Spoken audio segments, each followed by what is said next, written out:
방법, 이상한 방법, 요행수를 따르다 보면은 빈칸의 위치에 따라서 어떻게 접근해야 되고 이렇게 가시는데, 사실은 가장 정확하고 가장 올바른 방법은 글의 주제를 추론하고 그 주제와 관련 있는 것을 정답으로 채택하는 것, 그것이 빈칸 내용 추론의 여러분 정답률을 높이는 방법이다 라고 생각하시면 돼요. 선생님, 근데 그 주제를 어떻게 파악하냐고요? 이렇게 묻는 친구는 2부 수강 안 하신 거죠? 제가 2부에서 굉장히 긴 시간을 들여서 여러분에게 말씀드렸어요. 글의 주제를 추론하는 것은 글의 서두, 첫 문장, 두 번째 문장에서 반복 어구를 통해서 중심 소재를 파악해내고 그 중심 소재에 대해서 필자가 어떠한 의견을 펼쳐나가는지 그걸 합쳐내면 된다라고 말씀을 드렸잖아요. 그래서 우리 빈칸 내용 추론도 여러분 주제 추론하는 방식과 마찬가지로 일단 접근을 하겠습니다. 32번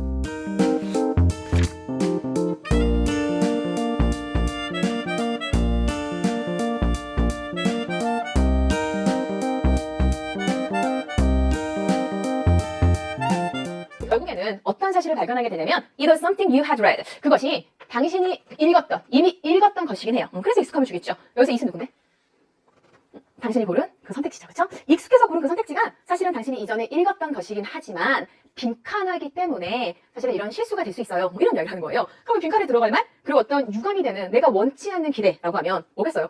이전에 읽었고 익숙해 보이긴 하지만 뭐는 아니었던, 그래서 정답은 아니었던 이런 얘기가 나와야 되지 않겠어요? 정답이 아닌 것을 알고 나서 이렇게 돼야 되겠죠. 그럼 선택자가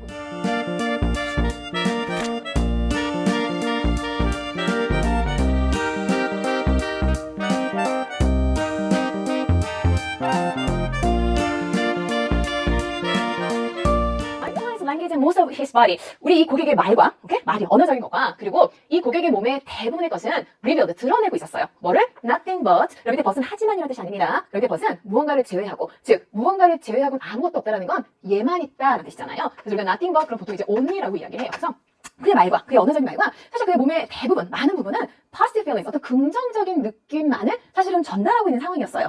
빈칸이 여러분, his feet, however, 하지만 그의 발은요, 라는 이야기를 하는 거예요.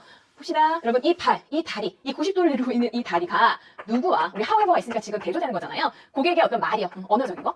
그리고 고객의 이 다리를 제외한 다른 신체 부위와 사실은 대조를 이루는 상황이 된 거잖아요. 사실 얘네들은 그냥 공손하게, 예, 우리가 무슨 이야기를 했었죠. 이렇게 이야기를 하고 있는 거예요. 근데 여러분, 다리는 어땠다는 이야기를 사실 하고 싶었던 거예요.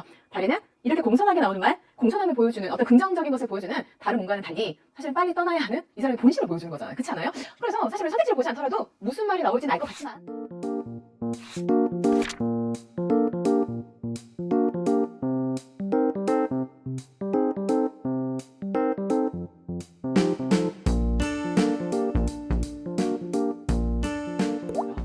다음 문장이 중요합니다.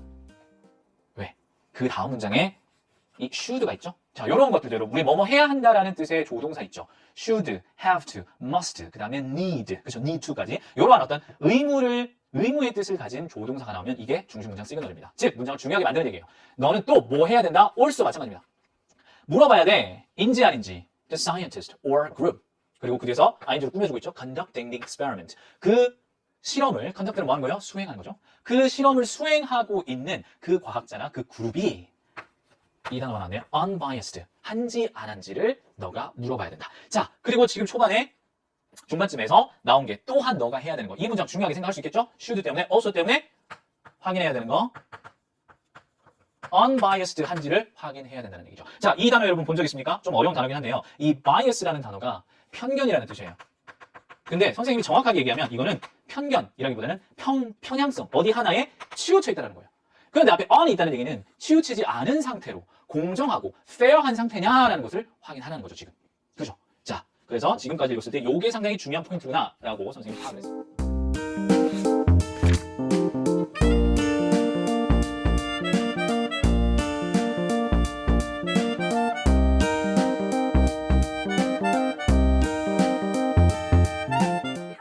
추론이라고 하는 것도 결국 글의 주제를 파악하면 되는 문제라고 일단 생각을 하셨으면 좋겠어요. 알겠죠? 그러면 글의 주제는 어떻게 파악해요? 우리 아까 이야기했잖아요. 글의 서두에 중심소재 찾고 필자가 글에 대해서 무슨 말을 하는지 이제 그걸 찾아내면 됩니다. 그래서 나중에 우리 친구들이 이 문제 다 풀고 나서 내가 푼 게 맞아? 우리 답을 재검할 땐 반드시 무슨 생각을 하셔야 되냐면 그 밑줄 친 내가 생각한 그 답에 이 글의 주제가 뭐가 있는지 그걸 좀 확인을 하시면 돼요. 됐습니까? 그리고 또 하나 이제 기술적으로 들어가자면 이 문제 같은 경우에는 일단 여러분 밑줄 부분을 먼저 보세요.